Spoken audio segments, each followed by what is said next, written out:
Pada 30 Mei 1619, terjadi sebuah peristiwa bersejarah di Indonesia.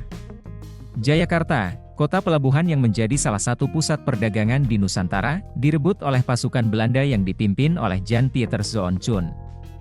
Kota itu lalu dibakar dan dibangun kembali dengan nama baru, Batavia. Jayakarta sebelumnya berada di bawah kekuasaan Kesultanan Banten, yang merupakan sekutu dari Kerajaan Inggris. Kota itu menjadi incaran bagi Belanda, yang ingin menguasai perdagangan rempah-rempah di wilayah itu. Belanda, yang beroperasi melalui Kongsi Dagang Verenigde Oostische Compagnie, VOC, telah mencoba beberapa kali untuk menyerang Jayakarta sejak tahun 1609, tetapi selalu gagal. Jan Pieter Zoon adalah Gubernur Jenderal VOC yang keempat dan keenam. Ia dikenal sebagai tokoh yang ambisius, keras, dan tanpa kompromi dalam menjalankan kepentingan VOC. Kemudian juga dijuluki Mur Jangkung oleh penduduk Batavia karena tubuhnya yang tinggi dan kurus. Chun menetapkan rencana untuk menaklukkan Jayakarta setelah ia ditunjuk sebagai Gubernur Jenderal pada pertengahan tahun 1618. Ia membawa 18 kapal perang dan sekitar 1.000 tentara untuk mengepung kota itu. Lalu juga mendapat bantuan dari beberapa penguasa lokal yang tidak puas dengan Banten, seperti Pangeran Jayawikarta dari Jayakarta dan Sultan Mataram dari Jawa Tengah. Pada tanggal 30 Mei 1619, setelah beberapa bulan pengepungan dan pertempuran sengit, Chun berhasil mengalahkan pasukan Banten dan Inggris yang mempertahankan Jayakarta. Ia kemudian membakar kota itu hingga rata dengan tanah dan memerintahkan pembangunan kota baru di atas puing-puingnya.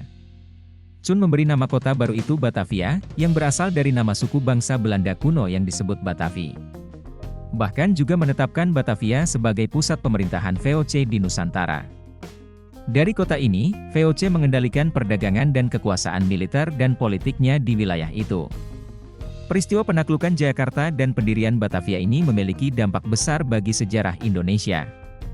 Batavia menjadi cikal bakal Jakarta, ibu kota Indonesia saat ini. Peristiwa ini juga menandai awal dari penjajahan Belanda di Indonesia, yang berlangsung selama lebih dari 3 abad.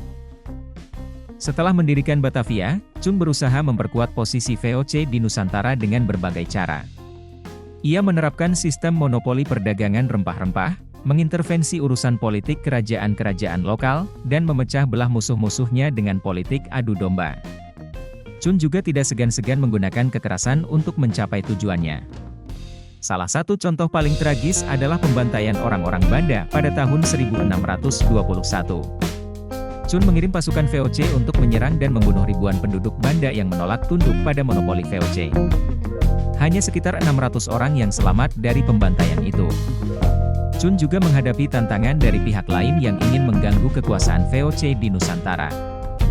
Pada tahun 1628 dan 1629, Sultan Agung dari Mataram melancarkan serangan besar-besaran terhadap Batavia, tetapi gagal merebut kota itu. Chun berhasil mempertahankan Batavia dengan bantuan pasukan dan persediaan dari Belanda. Chun meninggal dunia pada tahun 1629 karena penyakit disentri. Ia dimakamkan di Batavia dengan upacara kenegaraan yang megah. Ia dianggap sebagai salah satu tokoh paling berpengaruh dalam sejarah VOC dan Indonesia. Namun, ia juga menuai banyak kritik dan kontroversi karena kekejamannya terhadap penduduk asli Nusantara.